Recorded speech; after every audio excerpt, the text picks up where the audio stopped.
안녕하세요. 니체 자라스트라 이렇게 말했다 88강 진행하겠습니다.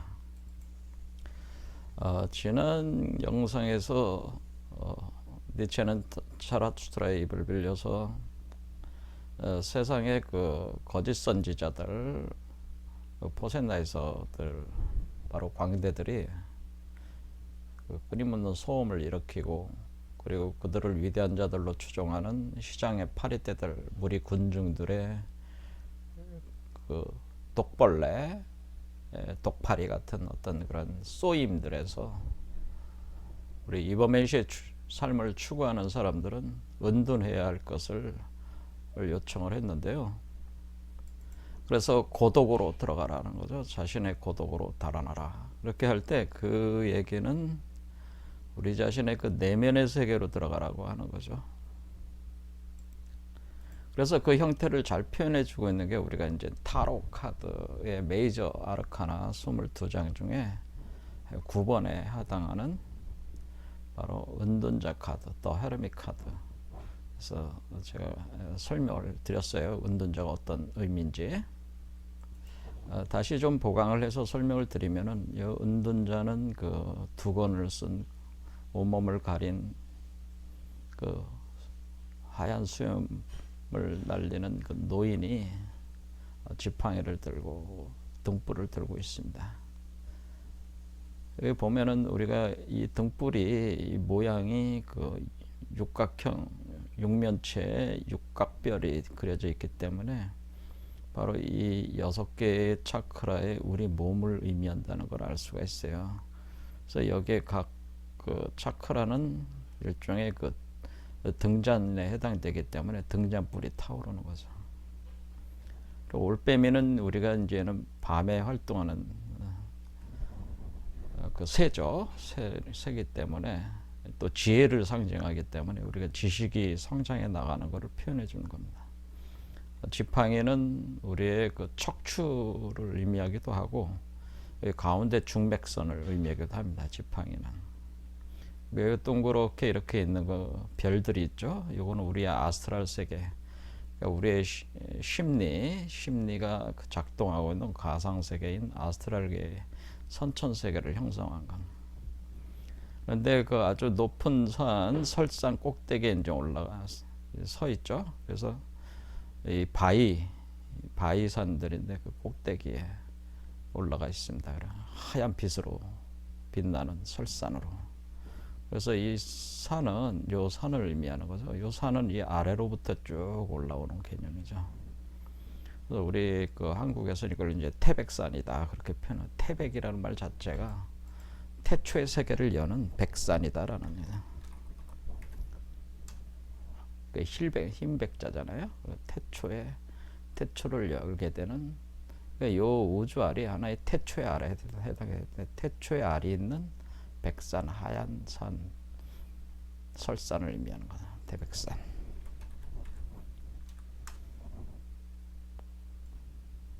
그래서 제가 요즘에 그 궁울빛 아카데미에서 그 궁울 영부를 설명하는 궁울 천부경 강의를 하는데 거기에 그 환인이 환웅을 세상으로 내려보낼 때 삼위 태백이라는 곳에 내보내보는 삼위 태백.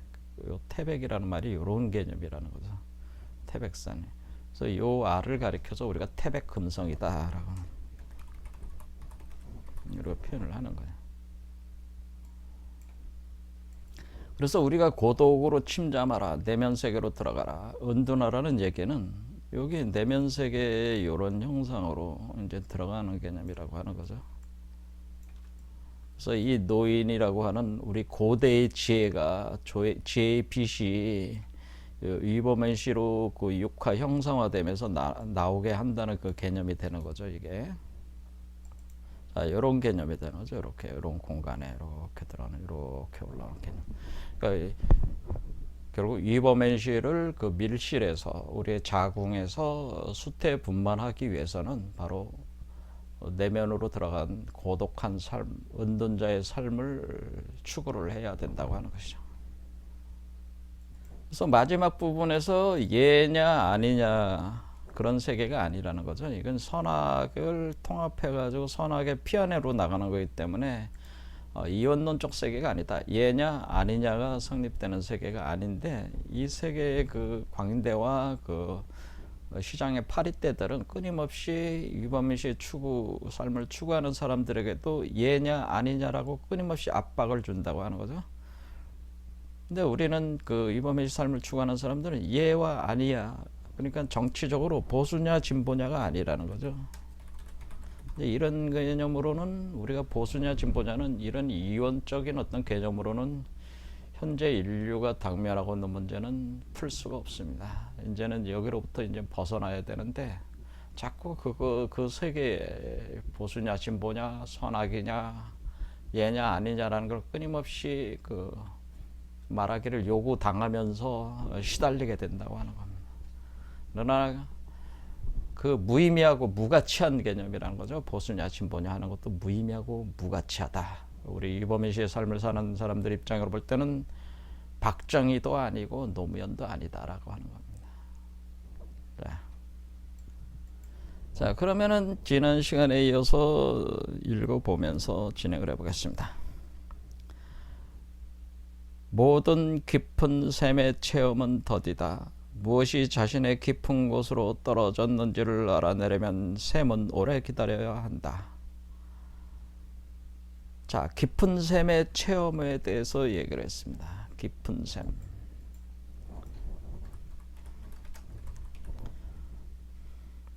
깊은 샘이라고 하는 것은 무엇이냐면은 이제 우리가 고대 비전 체계에서 위버맨시를 가리켜서 뭐라고 얘기하는 것이냐? 그것은 살아있는 흰돌이다. 이렇게 표현을 합니다. 이 흰돌이라는 뜻은 이 돌 자체가 지금 여기 설산이잖아요. 하얗게 빛나는 산 위에 있는 돌과 같은 개념인데 그 돌은 바로 하얀 빛으로 빛나는 돌이라는 거죠. 하얀 빛으로 빛나는 돌. 근데 이게 살아있는 흰돌이죠. 이 존재 자체가 바로 살아있는 흰돌이다라고 하는 겁니다. 근데 이 살아있는 흰돌은 그냥 살아있는 게 아니고 이 흰돌로부터 근원의 샘물이 뿜어져 나온다. 그러면은 이 근원의 샘물이 뿜어져 나오는 이거를 이거를 우리가 석장이라고 합니다. 석장. 우리 동양에서는 돌석자에다가 정 해가지고 우물정자를 해서 그 돌로 된 우물이다라고. 여러분들이 이제는 우리 산에 올라가서 여러분들 약수터 같은 데 이렇게 가면은 돌에서 샘물이 흘러나오는 거 있잖아요. 그와 같은 거는 근원의 샘물이 뿜어져 나옵니다. 이것이 바로 모든 깊은 샘의 체험이라고 하는 것은 이 위버맨시가 바로 살아있는 흰돌이고 빛나는 돌로서 근원의 샘물이 뿜어져 나오는 석장 자체다라고 하는 거죠. 그러니까 위버맨시를 수태분만을 해야지 위버맨시에 대한 체험이 있는 것이고 그 체험을 통해서 석장에 대한 체험을 할 수 있다. 근데 여기서 이 근원의 샘물은 무슨 샘물이냐면 영생의 샘물이다라고. 영원한 생명을 주는 샘물, 영원히 목마르지 않는 샘물이다라고. 자, 그래서 예수가 그거를 또 어디서 표현했어요. 요한복음에 바로 스가라라는 지역에서 그 여성을 만나게 돼서 거기서 우물을 깃는 여성에게 내가 주는 샘물은 영원히 목마르지 않는다. 네가 여기서 뜨는 우물은 다시 또 목마르겠지만은 그런 식으로 이제 표현을 하는 거죠.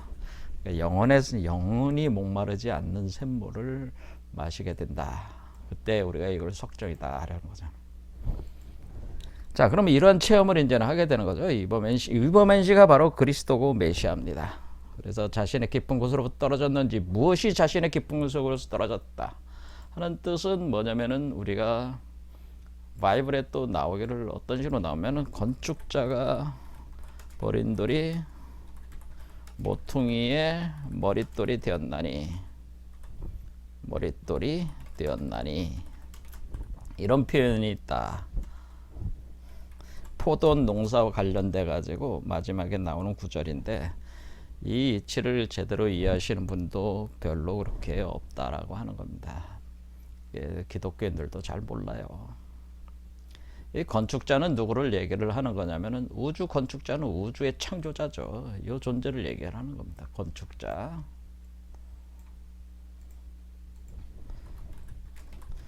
자, 건축자가 자신의 세계를 건설하는데 돌을 쓰지 않고 그 하나의 돌을 현실 세계의 피지컬 세계를 건축하는데 만들질 않고 아스트랄계의 심리적 세계로 던져버렸다고 하는 거예요. 자기 세계를 창조하는 데 쓰질 않고 버린 돌이다 라고 하는 것은 이 심리적 세계에 버린 하나의 돌이 있다네. 이게 하나의 돌입니다. 이렇게 던진 이 돌이 바로 이 돌이 되는 거죠. 이 돌로 나오는 거죠. 이렇게 돌이 위로 올라와 가지고, 그러니까 이쪽에 땅으로 버린 돌이, 땅의 그 아스트랄 세계에다 버린 돌이 이 머리 위로 올라오면은 머릿돌이 되었다라는 거죠. 자, 여러분의 그 삼각형을 딱 하면 삼각형 끝 모퉁이에 위에 올라오는 거니까 건축자의 버린 돌이 모퉁이에 있는 머릿돌이 되었다, 그런 뜻입니다. 이런 개념이 되는 거죠. 그래서 여기서 그 자신의 깊은 곳으로 떨어졌다라고 하는 게 뭐예요? 이렇게 던졌다는 거죠. 안으로 던졌다, 떨어졌다. 이게 위에서 아래로 떨어뜨린 이 돌이 올라간 거죠. 이런 식으로. 자, 그런 의미를 얘기합니다. 그러니까 우리가 이 위법의 시를 수태분만을 해야지만이 이 이치를 정확히 알 수가 있겠죠. 근데 이런 과정 자체가 사실은 오랜 세월을 기다려야 한다라고 했습니다. 그러니까 우리 몸에 이 돌, 흰 돌, 살아있는 흰 돌이 우리 머리 꼭대기에 우주의 돌, 영원한 생명수를 뿜어내는 그 돌이 되기 위해서는 오랜 세월, 이 수행의 과정이 필요하고 수태해서 우리가 양생하는 과정이 필요하니까 상당한 그 시간이 걸리는 거죠. 그 시간이 뭐예요? 그 시간이 은둔하는 시간이라는 거죠. 은둔자의 시간이다라고 하는 겁니다. 그러니까 은둔자가 그냥 은둔해 있는 게 아니고요. 그냥 그냥 낚시질이나 하고 있는 게 아니고 사실은 몸 안에서 끊임없이 분주한 작업을 하고 있는 거죠. 자, 그 다음 문장 읽어보면은 위대한 일은 하나같이 시장과 명성에서 벗어난 곳에서 일어났다. 새로운 가치를 창출해낸 이들도 시장과 명성에서 멀리 떨어진 곳에서 살아왔다. 자, 그러니까 우리는 지금 이 위버맨시를 수태분만하는 것이 가장 위대한 작업이다라고 하는 겁니다. 위버맨시를 수태분만하는 것은 대우주를 창조하는 것이요.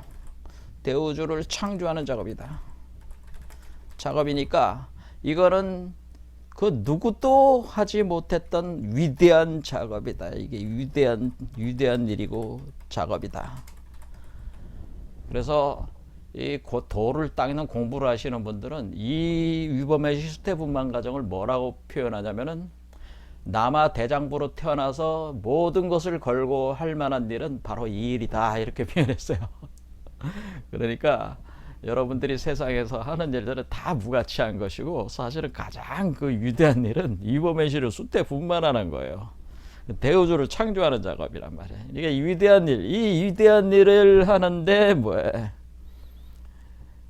이게 이제 새로운 가치를 창조를 한다는 건 뭐예요? 새로운 세계를 만든다는 거. 새로운 가치가 우리가 소주적 세계의 가치가 아니라 대우주적 세계를 규정할 수 있는 가치들로 재구성을 해내는 거니까 이것은 시장과 명성에서, 그러니까 이 소주적 세계에서의 아주 시끄러운 그 광대들, 포센라이서들, 그 거짓 선지자들, 이들의 소음, 그 명성을 추구하는 자들의 이 소음, 그리고 그런 자들을 위대하다고 떠받들면서 그 왱왱왱왱거리면서 그 살아가고 있는 그 독파리 떼들, 무리 군중들로부터 멀리 떨어져서 이 작업을 해야 된다는 거죠. 자, 그런 식의 얘기죠. 이게 그래서 여기서 지금 우리가 은둔자라고 하는 것은 그냥 조용히 가서 이렇게 있는 것이 아니고, 조용히 머물러 있는 게 아니고 우리 안에서 끊임없이 창조 작업을 하고 있는 상태를 가리키는 것이다, 이렇게 볼 수가 있습니다. 자, 그래서 이렇게 그 영원히 목마르지 않는 생명수 샘물을 분출해내는 바로 그 석정, 흰돌, 근원의 샘물, 그와 같은 체험을 구현을 하고, 그런 것을 위범의 실의 수태분만 하는 것을, 이런 위대한 작업을 하는 사람들은 뭐예요? 그것을 하기 위해서 어떻게 돼? 내 벗이요. 그런 것을 하는 것이 사람들이 진정한 벗이야. 짜라수자라의 벗입니다. 그대의 골독으로 달아나라. 그런 얘기죠. 내 보기에 그대는 독파리들에게 마구 쏘이고 있구나. 달아나라. 거세고 강한 공기가 흐르는 그곳으로. 자, 다시 또 거세고 강한 공기가 흘러간다라고 표현했어요. 거세고 강한 공기. 자, 그러니까 우리가 여기 그 은둔의 삶을 살고 있는 사람들이 그 머무는 곳, 그 은둔하는 곳은 뭐예요? 조용한 장소가 아니고 거세고 강한 공기가 흐르는 바로 바람이 휘몰아치는 곳. 거기는 그 뭐라 그래? 바람이라고 그러죠. 바람. 그래서 우리가 한자로 풍 윈드, 바람이 휘몰아치는 곳. 이것이 바로 우리가 은둔하는 장소다. 은둔하는 장소에 들어가면은 바람이 휘몰아치고 있다. 자, 그래서 그것을 풍이라고 하는 겁니다. 풍. 그때 우리가 풍은 뭐냐면은 우리가 여기서 그 아래에 이제는 그 물이 있고 바다가 있습니다. 여기 물이 바다가 위에서 들어오는 그 불에 의해서 부글부글 끓어오르면은 마치 태평양의 그 바다에서 폭풍이 만들어 생성이 돼가지고 한반도로 오잖아요. 그와 같이 폭풍이 몰아치면서 기운이 뭐예요? 휘몰아치는 거죠. 바람이 휘몰아치면서 위로 구름을 끌어올립니다. 구름을 끌어올리고 비를 확 내리는. 그러니까 이 바람이 돌아가는 지역은 여러분의 몸속이 되겠습니다. 그것을 우리가 불교에서는 그것을 수미산이라고 해가지고, 요 수미산, 요게 수미산에는 맨 밑에 뭐가 있다? 풍륜이 있다라고 그랬어. 풍륜. 그러니까 바람이 도는 수레바퀴, 풍륜이 있다. 자, 우리 동양의 우리 그 한국 사상에서 최치원 선생은 이거를 뭐라 그러냐면 풍류다라고 해서 풍류. 바람의 흐름이 있다라고. 이렇게 돼요. 그 다음에 뭐 힌두교나 이런 데서 프라나라고 한다. 프라나. 그러니까 프라나가 일어나서 푸르샤를 구성한다. 그렇게 표현한다. 프라나. 그래서 프라나가 여기서 발생을 해가지고 정이 기로 변하고 기가 신으로 변한다. 그래서 공기의 기가 기죠. 이 기가 기로 변해서 위로 올라갈 때, 거센 바람이 힐 때 이것이 바로 풍류 프라나의 작용이 일어났다. 에너지의 변화 작용이 일어난다. 그래서 여기를 풍 이렇게 풍. 그래서 이거 바람 풍자가 제가 가운데서 바람이 휘몰아치고 있다. 바람이 휘몰아치면 때 태풍은 가운데가 태풍의 눈이 형성이 되잖아요. 그래서 고요한 눈이 있고 그 주위를 상승기류와 하강기류가 내려오는, 이게 지금 상승기류고 이게 하강기류가 되는 거죠. 그럼 풍자를 잘 보면은 요 풍자의 요 안에 있는 거는 벌레 회자인데, 이것이 바로 이렇게 회오리 치고 있는 뱀을 뜻하는 겁니다. 이렇게 또아리를 틀고 있는 뱀. 그리고 요 양쪽에 이렇게 되는 건 날개를 뜻하는 겁니다. 그래서 풍자 자체가 이게 뭐로 의미하면 날개 달린 뱀이에요.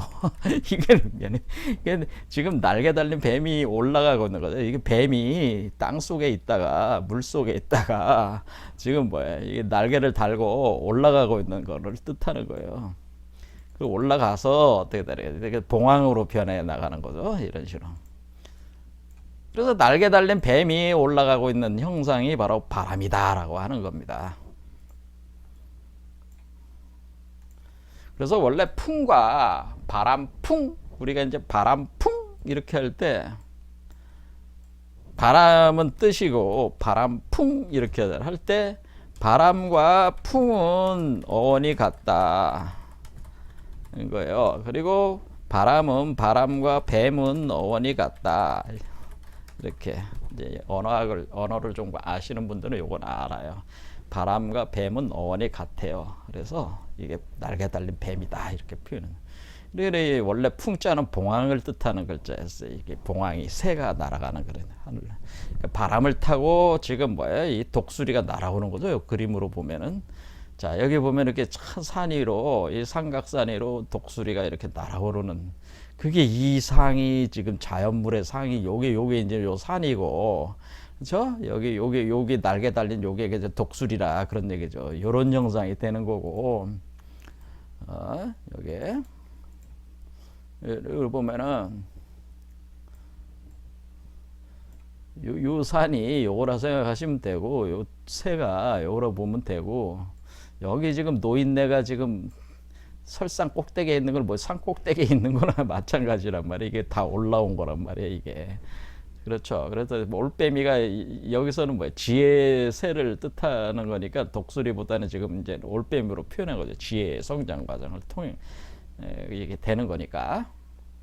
자, 그러니까 결론은 뭐예요? 거세고 강한 공기가 흐르는 그곳은 어리다 너의 몸속이다. 너의 몸속에 풍년이 있고 너의 몸속에서 바람이 거세게 휘몰아치고 있다라는 거죠. 회전하고 있다. 태풍과 같이 회전하다. 바로 거기에 그 바람을 타고 6개의 차크라를 거쳐서 하늘로 날아올라라. 그런 뜻이니. 그곳으로 들어가라. 그것이 은둔하는 곳이다. 라고. 그것으로. 그러니까 그 장소를 알아야지 갈 거 아니야. 장소를 모르면 안 되잖아. 근데 여태껏 그 짜라쭈라 이렇게 말할 때 해석하시는 분이 아무도 이거를 해석을 못해. 이 이치를 모르면은 이병만 씨 초인 영혼의 다이어그램을 제가 이 다이어그램 하나로 지금 다 설명을 하고 있잖아요. 이게 바로 궁울영부 빈몸 활성화 메커니즘이란 말이에요. 그러니까 이걸 알아야죠. 이 하나의 도상이면 거의 다 풀려요. 니체가 하는 얘기는 다 뭐예요? 이 도상 안에 다 있는 거야. 요거 가지고 다 해석하면 됩니다. 요거 하나 가지고 박사학위 받으세요. 자, 그 다음. 달아나라 그대의 고독으로. 그대는 왜소한 자들, 안쓰러운 자들과 너무 가까이 살아왔다. 저들의 보이지 않는 복수에서 벗어나라. 저들이 그대에게 노리는 것은 오로지 복수뿐이다. 더는 저들에 맞서 팔을 들지 마라. 저들은 헤아릴 수 없이 많고 파리채 노릇은 그대의 운명이 아니다. 이 왜소한 자들, 안쓰러운 자들은 헤아릴 수 없이 많다. 그런데 빗방울과 잡초만으로도 이미 장대한 건물들이 허다하게 무너졌지 않은가. 그대는 돌이 아닌데도 이미 많은 빗방울에 우퍼 패여 있구나. 앞으로 더 많은 빗방울을 맞아 부서지고 쪼개지겠구나. 자, 그러니까 우리가 이버맨시를 수태분만했을 때 태어났을 때는 우리가 흰돌이라고 제가 했습니다. 그렇죠. 흰돌이라고 제가 얘기를 했는데 그런데 아직 우리가 은둔해서 이 성장 과정에 있을 때는 아직 흰돌로 완성이 안 된단 말이에요. 그러니까 지금 이 흰돌은 원래 금강석이기 때문에 절대로 깨지지 않는 돌이 되는데 나왔을 때는 이 안에 있을 때는 아직 부서지고 깨질 수 있는 돌이란 말이에요. 이게 지금 돌이 이렇게 그 연금적인 과정을 거쳐서 지금 강도가 높아지고 있기 때문에 그랬습니다.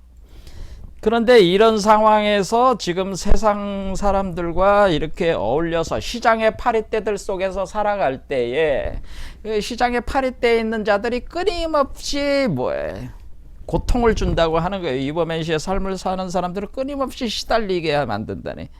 그래서 이 자들을 뭘로 표현한 거예요? 빗방울, 잡초 이렇게 표현한 거죠. 그러니까 빗방울이 끊임없이 계속 치면은 어떻게 돼요? 치면은 그 돌도 아무리 강한 돌도 깨지고 근데 물론 여기 밖으로 나면 빗방울이 깨져도 안 깨져 절대로. 근데 이 안에 있을 때는 이게 가까이 있으면 깨진다. 이게 계속 깨지고 깨지고 잡초는 어때?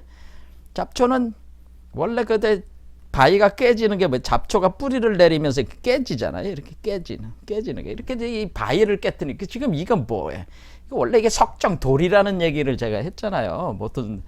원래 이 돌이 강해지는 이런 개념이기 때문에 이 돌을 깬다. 빗방울이 깨고 잡초가 깨지듯이 그 돌들이 깨진다. 그러니까 그러면 석정이 안 된다. 그렇죠. 근원의 샘물이 되는 흰돌로 완성이 안 된다라고 하는 게 이렇게. 그래서 그때는 돌이 아닌데, 그러니까 아직은 돌은 아니라는 거예요, 완전히. 이미 많은 빗방울이 움푹 패여 있구나. 앞으로는 더 많은 빗방울을 맞아 부서지고 쪼개지겠구나. 이런 안타까움이 있는 거지. 위버메시의 삶을 사는 사람들이 구체적으로 추구하는 것은 완전한 흰돌인데, 금강석인데, 그 전에 다 깨지고 부서져 버린단 말이에요. 이 사람들하고 같이 있다가는. 근데 이 사람들이 왜 이렇게 우리를 괴롭히느냐, 왜 위버맨시의 삶을 사는 사람들을 왜 이렇게 괴롭히고 위버맨시에 사는 사람들을 무너뜨리지 않고는, 이 위버맨시들이 삶을 사는 사람들이 그 오랜 세월 동안 쌓아온 그 건물을 무너뜨리지 않고서는 견디지 못하느냐. 이들은 왜 이런 그 소인배들, 그러니까 외소한 자들은 왜 이렇게 복수심에 불타 있냐. 왜 복수심에 불타 있냐? 왜 이렇게 위버맨시를 추구하는 사람들을 괴롭히지 못해서 안달이 났느냐? 이런 거예요. 위버맨시 추구하는 사람들을 괴롭히지 못해서 안달이 났느냐? 이거야, 이거. 왜 이렇게 괴롭히느냐, 이거야. 왜 그러냐면은, 이 사람들이 복수심을 불태운 이유는 왜 그러냐면은, 이 사람들은 이제 여기서 이제 니체가 심리학적으로 해석을 한 거예요. 그래, 외소한 자들은 왜 이렇게 복수심을 갖게 되었을까? 그거는 그 외소한 자들은 자신의 외소함을 느끼게 해준 자들에 대한 복수심이 라는 거죠. 그러니까 자신을 왜소하게 만들었다는 거죠. 자신을 왜소하게 느끼게 하는 자들. 그런 거잖아요. 그 열등감이지, 열등감. 이게 열등감이죠. 이게 열등감. 질투라고 볼 수 있어요. 질투. 이게 질투감.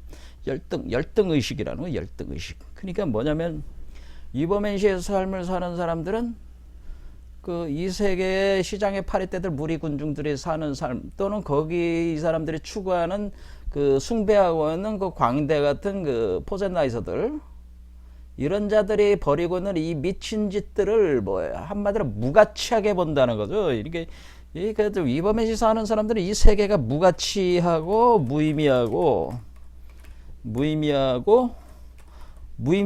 더 그 속에서 노예로 사는 자들을 하찮게 여기더라. 하찮게 생각하고 경멸한다는 거죠. 그러니까 위버맨시 삶을 사는 사람들 입장에서는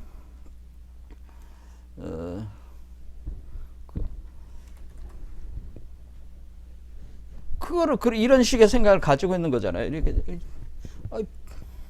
세상 사는 사람들이 자기들이 생각하는 가치를 굉장히 높이 평가하는 것들을 위버맨시 삶을 사는 사람들은 뭐 그런 거 가지고 뭐 그렇게 집착하냐, 뭐 이런 식으로 한다네.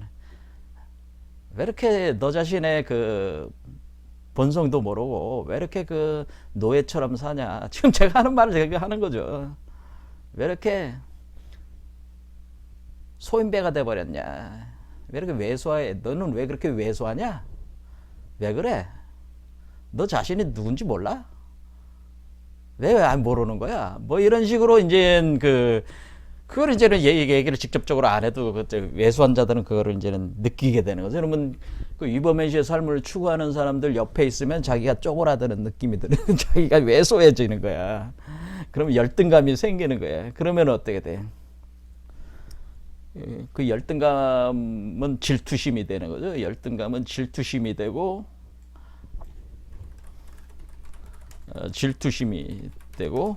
복수심이 되는 거죠. 복수심으로 발전한다. 공격적으로. 그러니까 뭐야? 나에게 이런 나의 무가치함을 느끼게 하는 이런 존재들의 이 모욕감, 내 모욕감을 느낀다는 거죠. 내가 이런 놈들, 이 위버맨시를 추구하는 놈들하고 이놈들에 대해서 비해서 내가 너무나 초라하고 내가 보잘것이 없어. 노예야. 그러니까 이놈들이 나를 그렇게 만들었어. 이놈들 때문에 내가 지금 이런 느낌을 갖게 된 거야. 내가 이 열등감, 내 질투심. 내가 이놈들이 없으면 내가 이런 거 느낄 이유는 없잖아. 이놈들을 죽여버려야지. 이놈들을 없애버려야지. 이런 걸 느낀다고 하는 거지. 이게 복수심이라고 하는 게. 복수가 왜야? 자신들이 유범의 시를 추구하는 사람들 때문에 이 사람들이 없었으면 자신이 느끼지 않았어도 될 그러한 왜소함, 초라함을 이 자들이 있기 때문에 느끼게 됐으니까 너무 화가 나는 거죠. 그렇죠. 자기 자신의 그런 어떤 것들을 직시를 하게 되는 게 너무나 고통스러운 거야. 그러니까 느끼게 하는 이 놈들에게 이제는 복수를 너는 나에게 고통을 준 거야. 그러니까 이런 열등감, 질투심은 이런 것으로 인해서 나는 그 심리적으로 너무나 괴롭고 고통스러워. 이 고통을 준 너에게 나는 복수를 하겠다. 이런 식의 생각을 갖게 된다네. 이런 표현을 한 거죠. 그래서 끊임없이 이제 괴롭힌다는 거죠. 이게 유범의 시의 삶을 추구하는 사람들을 계속 괴롭히게 된다는 거지. 계속. 그래서 파괴를 해야지. 왜? 유범의 시의 삶을 사는 사람들을 파괴하고 무너뜨려야지만이 뭐해? 이 왜소한 자들이 자신이 삶이 자기 사회의 삶에 대한 정당성을 확보할 수 있는 거 아니겠어요? 그렇죠. 자기 삶에 대한 자기 합리화, 정당하다는 자기 합리화가 성립되는 거잖아요. 나보다도 약한 놈이, 유범의시 추구하는 놈들이 나보다도 약한 놈들이 니들이 뭐가 잘났다고 그래, 잘난 척 해왔냐, 이런 식의 얘기가 될 수가 있는 거니까. 그렇게 하려는 거죠. 이거를 멈추지 않는다는 거죠. 그런데 이러한 왜소한 자들의 이런 복수심, 이 끈질긴 복수심에게 우리가 유범의시 추구하는 사람들이 대응을 해서는 안 된다고 하는 겁니다. 팔을 들어올리지 마라. 싸우지 마라. 파리채를 들지 마라. 저기하다 파리를 죽이겠다고 파리채를 들지 마라는 거예요. 왜? 여기 명확하게 나와 있잖아요. 이 사람들은 헤아릴 수 없이 많다는 거예요. 왜소한 자들은 셀 수 없이 많다는 거야. 그러니까 무리군중을 이루고 있으니까 셀 수 없이 많다. 그러니까 수없이 많은 이 파리떼들과 어떻게 싸우겠냐 이거야. 답이 안 나오잖아. 나는 혼자고 거기는 뭐 1000명이야. 뭐 1000명하고 싸울 거야. 답이 안 나오잖아요. 그러니까 셀 수 없이 많으니까 이건 애초에 싸움이 될 수가 없어. 그러니까 피하는 길밖에 없어. 그런데 이 유범민 씨의 삶을 사는 사람들도 나름대로 자기 긍지를 실현시키려고 자꾸 하다 보니까 이게 자꾸 부딪힌다 그 얘기예요. 그래서 나는 독파리 떼들에게 지쳐버린 그대를 100군데나 쏘여서 피투성이가 되어 있는 그대를 보고 있다. 그렇게 되어 있으면서도 그대의 긍지는 화 한 번을 내려하지 않는구나. 그러니까 이 독파리 떼들 속에서 이 독파리 떼들한테 쏘임을 당하면서도 이 독파리 떼들은 배우기를 어떻게 배우고 유범의 시를 추구하는 사람들은 그 공감 능력과 자비 능력이 있어가지고 남을 탓하지 않는단 말이에요. 타인을 이 유범의 시 추구하는 사람들 특성이 뭐가 있어요? 맨시를 추구하는 사람들의 특성, 제가 이제 굳이 있다면은 그런 공감 능력이 굉장히 우수해. 왜? 자타불이이기 때문에 타인과 내가 한 몸이다 이런 생각이 기본적으로 깔려 있단 말이에요. 이게 이제 보살 정신과 같은데 의도적으로 갖는 게 아니고 그냥 이제 자연스러운 거죠. 이게 자타불이라고. 타인과 내가 한 몸이다. 한 몸이다. 이런 생각을 가지고 있단 말이에요. 공감 능력이 뛰어나다. 그러니까 타인을 탓하지 않아요. 이렇게 잘못된 일이 일어나도 다른 사람 탓을 안 한단 말이지. 그건 그럴 만한 이유가 있어서 일어난 일이라고 하는 거를 아니까 이 세상에 아무리 더럽고 추악한 일이 발생해도 이해할 수 있는 일의 범주에 다 들어가 있어요. 사실 유범민 씨 추구하는 사람들 입장에서는 다 이해할 수 있는 왜? 선악을 넘어서서 보기 때문에 선한 일도 악한 일도 뭐예요? 그 깊이 있게 이제 보게 되는 거죠. 그러게 되면은 그 왜 그런 일들이 발생하는가에 대한 이유를 아니까 그걸 누군가를 탓하면서 하지는 않는다는 거지. 그러다 보니까 이 외소한 자들이 자기를 괴롭히는 것도 이해가 되잖아. 제가 지금 설명했잖아요. 이 사람들이 왜 이렇게 하고 있는 게 자기가 열등감을 느끼고 자기를 왜소하게 느끼게 하고, 그러니까 자기가 너무 초라하니까 그 초라하는 거를 그 비참함, 그 절망감, 자기가 벗어날 수 없잖아, 노예적인 상황에서. 그 비참함과 절망감을 자기 스스로가 못 견디다 보니까 이 위버맨 씨를 공격하는 거란 말이야. 그 마음을 위버맨 씨는 안다는 거죠. 그 마음을 위버맨 씨가 아니까, 위버맨 씨를 추구하는 사람들이 아니까, 위버맨 씨 추구하는 사람들은 이 왜소한 사람들의 그 마음을 아니까 다툴 수가 없는 거죠. 이해할 수 있잖아. 이해 안 돼요? 이해를 할 수 없어요? 저는 이해를 할 수가 있다. 그런데 이해를 할 수 있지. 이해가 되잖아. 이게 뭐 너무나 당연한 거야. 왜소한 인간들은 원래 이런 인간들이야. 그러니까 그건데 원래 이런 인간들인데 그 인간들이 왜 너희들은 그렇게 하냐라는 식으로 이렇게 몰아붙일 필요도 없다니. 왜? 이치가 그런 거거든. 세상의 이치가. 그러니까 이 사람들은 자기 긍지가 있으니까, 위버맨 씨는 그 사람들이 뭐라고 한들 자기는 상관이 없잖아, 사실은. 그렇죠? 왜소한 자들이 아무리 독파리 떼들이 날뛰어도 자기 삶을, 위버맨 씨의 삶을 살면 그만일 뿐이잖아요. 그러니까 긍지가 있으니까. 하지만은 끊임없이 괴롭힌단 말이야. 뭐 이런 식이에요. 저들은 아무런 죄의식 없이 그대의 피를 원한다. 저들의 핏기 없는 영혼이 피를 탐하는 것이다. 자, 여기 이제 이전에 그 영상에서 핏기 없는 자들, 그런 표현 있잖아요. 핏기가 영혼의 핏기가 없다는 것은 피를 탐하는 거죠. 피를 탐하는 거야. 피가 없어서 그렇다. 그렇게 표현했잖아요. 제가 말씀을 드렸죠. 그러니 아무런 죄의식 없이 쏘아대는 것이다. 왜 그러냐면은 이 지금 그 왜소한 자들이 지금 창백한 피가 없는 자들이다. 어떤 피가 없는 자들이에요? 왜소한 자들은 사실 위버맨 씨의 삶을 추구하지 않기 때문에 위버맨 씨를 수태분만하지 않았어. 그러니까 이 자들은 지금 뭐예요? 위버맨 씨를 수태분만하고 있다는 건 위버맨 씨를 만들 수 있는 피를 생산하고 있다는 뜻이잖아요. 위버맨 씨의 피를 생산 안 하고 있어. 그러잖아요. 위버맨 씨 수태분만 안 하고 있으니까. 왜소한 자들은. 우리가 어린애를 피덩이라고 그러잖아요. 피덩이를 안 만들고 있으니까 피가 없는 거지. 그런데 지금 제가 뭐라고 그랬어요? 위버맨 씨의 피가 위버맨 씨의 샘이에요. 샘물이야. 위버맨 씨의 피가 바로 그 석정이다라고 그래. 그 석정. 석정이 뭐라 해서 샘. 돌샘이란 말이야. 돌샘. 그 영원한 그 생명의 샘물이 바로 위버맨 씨 피란 말이야. 그러니까 이 영원한 생명의 샘물에, 이 영원한 생명의 샘물에 대한 갈증이 있는 거죠. 이 왜소한 자들도 이 영원한 생명의 샘물에 대한 갈증이 있는 거야. 영원히 살고 싶어. 완전한 지혜를 얻고 싶어. 하지만은 그렇게 하지 못하고 있잖아요. 그러면은 이 문제를 해결하려면 어떻게 돼?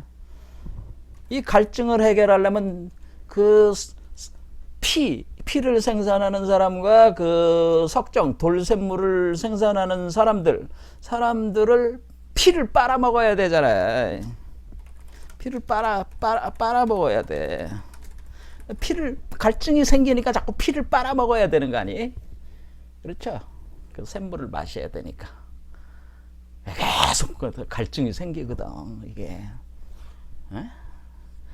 이게 어쩔 수 없. 그러니까 이거는 뭐야? 위버맨 씨의 삶을 추구하기 전에는 이게 해소가 될 수가 없는 거죠. 위버맨 씨 수태분만이 일어나지 않고서는 이 문제는 해소가 될 수가 없는 문제예요.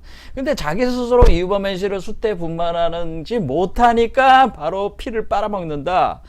그래서 이 사람들이 뭐 예수가 뭐 순환당하고 십자가에 못 박혀서 죽고 할 때 그 철철철철철 피를 흘리고 그거를 성배에 받아들여서 마시고 막 그냥 의식해서 마시고 그거를 하는 그런 의식을 행하는 이유는 뭐예요? 피에 대한 갈망 때문에 그렇거든요. 그거에 열광하는 거거든. 섭취하고 싶어 하는 거고. 하지만은 사실은 예수라고 하는 그런 존재가 그렇게 가시면류관을 쓰고 피를 흘리면서 십자가에 못 박혀서 그렇게 한 그것은 일종의 망상이잖아요. 망상. 망상이고 그것은 하나의 드라마로 꾸며낸 거잖아요. 패션 오브 크라이스트라는 드라마 영화로 꾸민 망상과 환영이니까 그건 뭐예요? 그 갈증을 해소하기 위해서 자신들이 환상으로 만들어내는 하나의 그런 것들이라는 거죠. 그러니까 그런 것들로 인해서 더욱더 깊은 갈증, 더 강한 갈증을 느끼는 거야, 이게. 그거는 뭐예요? 사실은 그 갈증을 해소하기 위해서 만들어내는 환상들이다. 그러니까 그거를 실제로 위버맨식에서 생산하는 사람들을 빨아먹으려고 자꾸 그런다. 그것이 무의식적으로 이것이 일어난대. 하는 겁니다. 그러니까 위버맨식을 수태분만하는 동물영부 빈몸 활성하는 사람들의 크리스탈 유리 광화액을 생산하는 사람들 곁으로 사람들이 와서 계속 빨아먹으려고 하는 그 충동이 계속 발생하고 있다고 하는 겁니다. 그런데 이 사람들이 그런 것이 죄의식이 있는 게 아니지. 뭐 죄라는 의식 자체가 없는 거잖아. 왜? 너무 갈증만 계속 일어나니까. 죄의식이 없다라는 거죠. 그 남의 피를 빨아먹는 거에 대한 죄의식이 없다. 원래 자기가 위버맨식 수태분만 하면 되는데 그건 안 하고 계속 빨아먹으려고만 한다는 거죠. 하지만 그대 깊이가 있는 자여. 그대는 작은 상처에도 고통을 너무나도 깊이 느낀다. 이렇게 공감 능력이 뛰어나다는 거죠. 그런데 상처가 채 아물기도 전에 똑같은 독충이 그대의 손 위로 기어오르고 있다. 그러니까 이 사람들이 빨아먹고 또 그 자리를 다시 빨아먹고 그러니까 이 위버맨식 삶을 사는 사람들을 계속 빨아먹고 시달리게 만들면은 이범에 아무리 이게 지금 답이 안 나오는 얘기잖아. 이 사람들은 이게 왜소한 군중들 시장에 파리 때들은 너무나 많고 이런 감당이 안 된단 말이에요. 이 슬금슬금 갉아먹는 자들을 죽이기에는 그대의 긍지가 너무 강하다. 하지만 저들의 독기 어린 부당한 짓거리를 견디는 것이 그대의 운명이 되지 않도록 조심하라. 참 니체는 이 짜라쭈라 이게 니체가 이게 딱 글을 읽으면은 참 심정이 느껴진단 말이야. 이게 참 니체가 대단한 사람이구만. 그러니까 니체도 이제 당시에 자기가 살면서 이런 걸 체험을 했다는 거지. 뭐 저 같은 경우는 별로 체험이 없는데 니체는 니체라는 이 인간 자체가 이 위버맨식을 추구했다는 니체라는 인간 자체가 워낙에 민감한 사람이었단 말이에요. 이 사람이 지금 너무나 민감하다 보니까 정신병에 돌아가지고 그냥 10년 동안 정신병에 있다가 죽어버렸잖아요. 그거는 뭐 견딜 수 없을 만큼 민감한 존재였다는 거예요. 니체가. 그래서 저 개인적으로 니체가 좀 불쌍해요. 니체는 너무나 민감한 사람이었기 때문에 이런 것을 느낄 수가 있었다는 거죠. 저같이 둔감한 사람이 아니고 니체는 엄청 민감한 사람이에요. 이런 걸 느낄 정도로. 왜냐하면 니체는 사람들하고 이렇게 같이 있잖아요. 사람들이 자신에게 달라붙어서 피를 빨아먹는 느낌을 그거를 실제로 느꼈단 말이에요. 니체는. 그러니까 이런 글을 쓸 수가 있는 거란 말이야. 그렇지 않으면 이런 글을 쓸 수가 없어. 그런데 저 같은 경우는 사람들이 빨아먹는 그런 의식이 별로 안 들어. 느낌이 없어. 근데 니체는 그거를 느낀다 이거지. 이게 타고난 그게 아주 민감성이 굉장히 높은 사람이에요. 이 사람이 지금. 영성이 굉장히 아주 세밀하고 날카로운 사람이란 말이야, 니체가. 그러니까 이런 사람들 보면 참 안쓰럽기도 하는 게 내가 볼 때는 니체가 오히려 안쓰러워. 너무 힘들잖아, 사는 게. 어디 가서 돌아다닐 수가 없잖아. 사람들이 계속 뜯어먹으니까. 그런데 이게 견딜 수밖에 없잖아요. 그러니까 저들의 온갖 찬사를 늘어놓으며 그대 주위에서 윙윙거린다. 니체를 막 떠받들면서 뭐야 하면서 윙윙거리면서 집요하게 들이댄다. 집요하게 들이대는 게 뭐야? 집요하게 옆에서 들이대면서 자꾸 팔도 만져보고, 몸도 만져보고 껴안아보려고 하고, 이거를 니체가 느끼는 거지. 그건 뭐냐면 흡입해 드리려는 거다. 이렇게 흡입을 자꾸 피를 빨아먹는 그런 거란 말이에요. 흡혈귀가 목을 탁 깨물어 가지고 이렇게 피를 빨아먹듯이 빨아먹으려고 자꾸 들이낸다는 거지 이게 지금. 니체는 그거를 자기가 현실적으로 체험을 한 거야. 그러니까 이런 글을 쓸 수 있는 거야. 이것이 저들의 천사다. 그러니까 온갖 아양을 떨면서 저들은 그대의 살갗과 그대의 피 가까이 있고자 하는 것이다. 몸도 만지고 막 하면서 그냥 그 하는 행위 자체들이 뭐야? 피를 빨아먹으려는 게. 저들은 신이나 악마에게 하듯 그대에게 아첨을 떤다. 저들은 신이나 악마 앞에서 하듯 그대 앞에서 징징거린다. 어쩌겠는가? 저들이 아첨하는 자이자 징징거리는 자들뿐이. 그러면서 옆에서 계속하면서 자기가 얼마나 불쌍하고 그런 존재인지를 계속 얘기를 한다는 게 예수기를 하면서 징징징징징징 대면서 뭐예요? 그 징징대는 속에는 그 피를 빨아먹으려는 그런 어떤 욕구가 목적이 있는 거죠. 사실은 자기의 동정심을 얻어가지고 피를 나눠주길 갈망하는 거지. 그 징징거림이네. 그 징징거리는 그 자들 신세한탄이나 하고 옆에 와가지고 신세한탄이나 하고 자기가 어렵게 살았던 일, 힘겨웠던 일, 그 쓰잘데기 없는 그 과거의 일들을 끊임없이 끄집어대면서 자기를 떠들어댄다는 거지. 온갖 그런 것뿐만 아니라 온갖 거 가지고 징징거리면서 그 모든 그 징징거림이라고 하는 것은 결국 피를 빨아먹고자 하는 그 하나에 달리는 지금. 또한 저들은 그대에게 사랑스럽게 다가오곤 한다. 늘 그렇지만 그것은 비겁한 영역일 뿐이다. 그렇다. 비겁자는 영역이다. 사랑스럽게 다가오면서 뭐야 그게 여자들이나 남자들이나 지금 사랑스럽게 다가서곤 한다. 그런 얘기죠. 떠받들어주면 뭐예요? 모든 걸 다 이렇게 해주는 것 같아. 내가 너를 사랑하니까 이렇게 너도 뭐도 해주고 모든 걸 다 이렇게 해주는. 그게 마치 사랑하는 그 아이를 보살펴 주려는 흉내를 또 내는 거야. 그게 그래서 그 사랑이 아니야. 그게 사랑하는 척하는 거지 그냥. 왜? 뭐가 필요하니까? 피가 필요하니까 그렇단 말이야. 늘 그렇지만 그것은 비겁자의 영역일 뿐이다. 영악일 뿐이다. 영악하다는 거예요. 그렇다. 비겁자는 영악하다. 그래서 아주 교활하다고 하는 거예요. 그래서 이 외수한 자들의 이 교활함, 온갖 아첨, 그리고 사랑을 가장한 그 흡혈에 대한 갈망, 찬사를 들어놓으면서 곁에 와서 계속 달라붙는 현상들 이런. 저들의 옹색한 영혼으로 그대에 대해 많은 생각을 한다. 저들에게 그대는 늘 미심쩍은 존재다. 많은 생각을 하게 만드는 것은 모두 미심쩍은 것이니. 이 인간들이 외소한 인간들은 사실은 위법의 실을 이해할 수가 없는 거죠. 이해의 범주를 벗어난 사람이잖아 지금. 위법의 실의 삶을 사는 사람들을. 그래서 의심할 수밖에 없지. 하지만 뭔가 계속 그 맛이 느껴지는 거야. 무의식적으로 달콤한 꿀과 같은 맛이 느껴지니까 자꾸 옆에 와서 그래 하는 거야.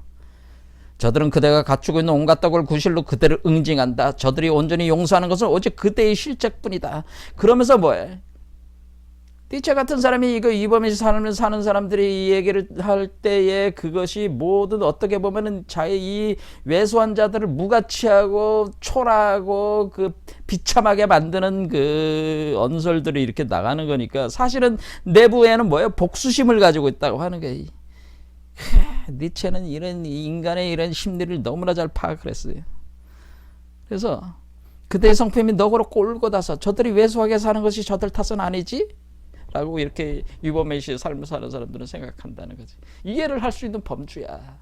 그렇지. 이해가 못할 일이 뭐가 있어요? 하지만은 저들의 옹색한 영혼은 모든 위대한 존재의 탓이라고. 그러니까 지금 자기가 비참하고 열등하게 느끼는 건 뭐야? 이 위대한 인간 이버맨시 니체 같은 놈들이 있어가지고 내가 지금 이게 내 인생이 비참한 거야. 이런 식으로 이제는 해야 한다는 거지. 그러니까 이런 인간들을 차라리 없었으면은 내가 이렇게 그 피를 빨아먹으려고. 그러니까 뭐야? 이 지금 왜소한 인간들이 지금 뭐야? 내가 너무 비참하니까 내가 이 피에 대한 갈망 때문에 이놈한테 아첨해야 되고 뭐 이런 식의 아첨해야 되고 사랑을 늘어놓아야 되고, 에? 옆에서 그 천사를 또 늘어놔야 되니까 사실 이놈들도 자존심이 상하는 거지 사실은.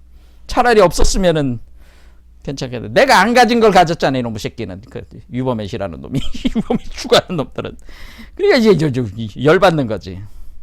이놈들이 차라리 없었으면 이런 거 안 해도 되잖아. 참 그게 참 아이러니한 거죠. 그러나 그대가 저들에게 너그럽게 대한다 해도 저들은 멸시당한다고. 그렇죠. 이거죠. 핵심이죠. 그리고는 그대의 선행을 은밀히 해코지로 되갚는다. 복수하려고 한다는 거죠. 그대의 말없는 긍지는 언제나 저들의 취향에 거슬린다. 그러니 그대가 황아리만큼 겸손하면 저들은 기뻐 낯들 것이다. 그러니까 어떻게 전략을 쓰라는 얘기예요?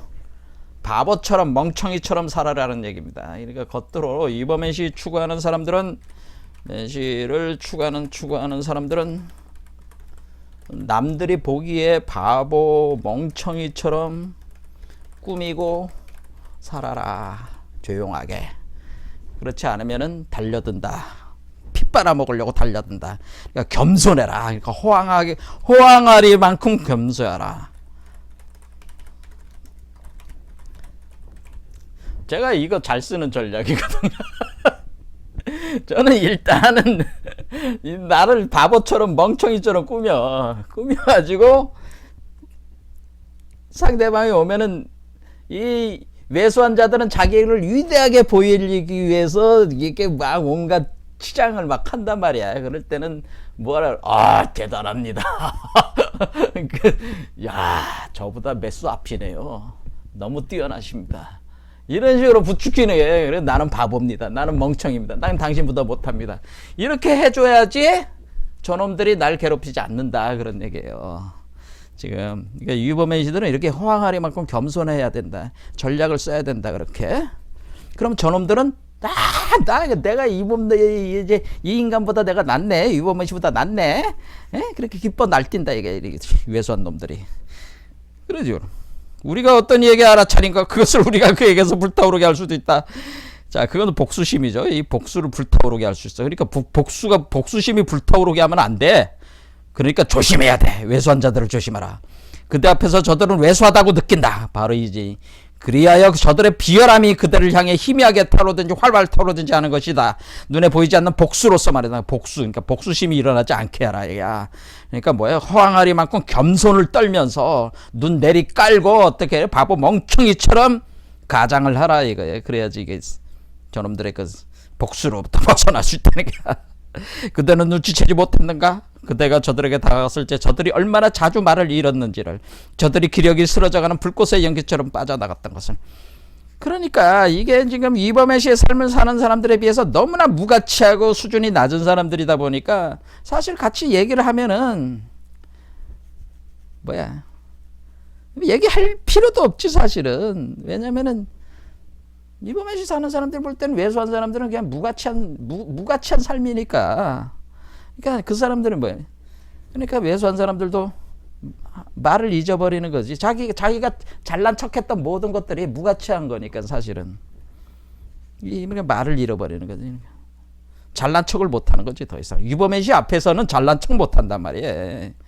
그렇다 내보시오. 그때는 그대의 이웃에게는 악한 양심이다. 그러니까 그 사람들한테는 악마죠. 유버맨시가 악마야. 이 왜소한 자들에게는. 그런데 양심은 양심이잖아. 악한 양심이라고 하는 건 뭐예요? 유버맨시가 진실이라고 하는 거는 왜소한 자들도 알고는 있다는 거예요.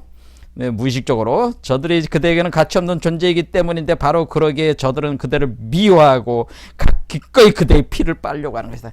그러니까 유버맨시를 추구하는 사람들에게는 왜소한 자들은 아예 가치없는 존재들이야. 그러니까 이 가치없게 느끼게 하는 이 유버맨시들을 이렇게 없애버리려고 하는 그런 피를 빨아서라도 미워하고 피를 빨아가지고 완전히 말려 죽이려고까지도 한다는 거죠. 이렇게 해서 일어난다. 충동이 일어난다는 게 이게 이제 그런 놈들이. 예, 그대의 이웃은 늘 독파리일 것이다. 그대의 위대한 점 바로 그것이 그들을 더욱 유독하게 만들고 더욱 파리답게 만든다. 그러니까 유범시의 삶을 사는 사람들은 너무나 위대하기 때문에 바로 그것 때문에 왜소한 자들은 더욱 왜소해지고 더욱더 독으로 가득 차게 만들고 더욱더 독파리가 돼버린다. 달아나라 내버시어 그대의 고독으로 달아나라. 거세고 강한 공기가 흐르는 그곳으로 파리채가 되는 것, 이것은 그대의 운명이 아니다. 절대로 싸우지 마라. 달아나라. 도망가라. 36개 주렐랑을 쳐라. 그러니까 우리가 병법서를 보면은 36개론이 있어요. 그래서 최후의 수단이 뭐냐면 도망치는 거예요. 이길 수 없을 땐 도망쳐야 되니까. 유범의 시들은 뭐예요? 너무 다 그냥 이게 떼거리로 몰려드는 독파리 때는 절대 이길 수가 없어. 그러니까 도망가라. 36개 치자. 그런 얘기. 36개 쳐. 도망가. 그런 얘기. 그 자들하고 어울리지 마. 파리채를 들어봐야 아무 소용없어. 도망가자. 그런 얘기. 자, 오늘 여기까지 하겠습니다. 감사합니다.